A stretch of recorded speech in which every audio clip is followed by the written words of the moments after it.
ಇದ್ದೀರಾ ಜನಸೇವಾ Kannada TV news. ಇಂದಿನ ಮುಖ್ಯಾಂಶಗಳಿಗೆ ಸ್ವಾಗತ. ಕುಶಾಲನಗರ ಪಟ್ಟಣದಲ್ಲಿ ಸಂಚಾರಿ ಪೊಲೀಸ್ ಮಿಂಚಿನ ಕಾರ್ಯಾಚರಣೆ. ಹೆಲ್ಮೆಟ್ ಇಲ್ಲದ ಬೈಕ್ ಸವಾರರಿಗೆ ದಂಡ. ಕೇಂದ್ರ ಕನ್ನಡ ಸಾಹಿತ್ಯ ವೇದಿಕೆ ತಾಲೂಕು ಘಟಕ ಹಾಸನ ಭಾರತ್ ಸ್ಕೌಟ್ಸ್ ಮತ್ತು ಗೈಡ್ಸ್ ಜಿಲ್ಲಾ ಸಂಸ್ಥೆ ವತಿಯಿಂದ ವಿಶ್ವ ಭೂ ದಿನಾಚರಣೆಯನ್ನು ಆಚರಿಸಲಾಯಿತು. ಬಾಲಕಿ ಕೈಯಲ್ಲಿ ಸಿಡಿದ ರೆಡ್ಮಿ ಮೊಬೈಲ್ ಸ್ಮಾರ್ಟ್ಫೋನ್. ಜಿಲ್ಲಾ ಕನ್ನಡ ಸಾಹಿತ್ಯ ಪರಿಷತ್ ಮೈಸೂರು ಮತ್ತು ಮಂಗಳೂರು ಆಶ್ರಯದಲ್ಲಿ ಸಾಹಿತ್ಯ ಸಂಭ್ರಮ 2024 ಕಾರ್ಯಕ್ರಮದಲ್ಲಿ ಶಿಕ್ಷಕಿ ಶ್ರೀಮತಿ ಮಾಲಾ ಮೂರ್ತಿರವರಿಗೆ ರಾಷ್ಟ್ರೀಯ ಪ್ರಶಸ್ತಿ ನೀಡಲಾಯಿತು.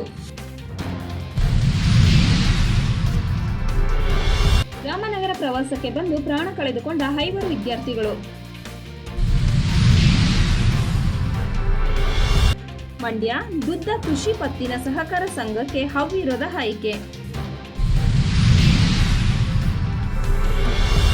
ಬೆಂಗಳೂರು ಪೂರ್ಣಶ್ರೀ ಎಂಟರ್ಪ್ರೈಸಸ್ ನಿರ್ಮಾಪಕರಾದ ಕೊಡತಿ ಶಿವರಾಮ್ ರವರ ಜಾಸ್ತಿ ಪ್ರೀತಿ ಚಲನಚಿತ್ರ ಧ್ವನಿ ಸುರುಳಿ ಮತ್ತು ಟೈಲರ್ ಬಿಡುಗಡೆ ಸಮಾರಂಭ ಜರುಗಿತು.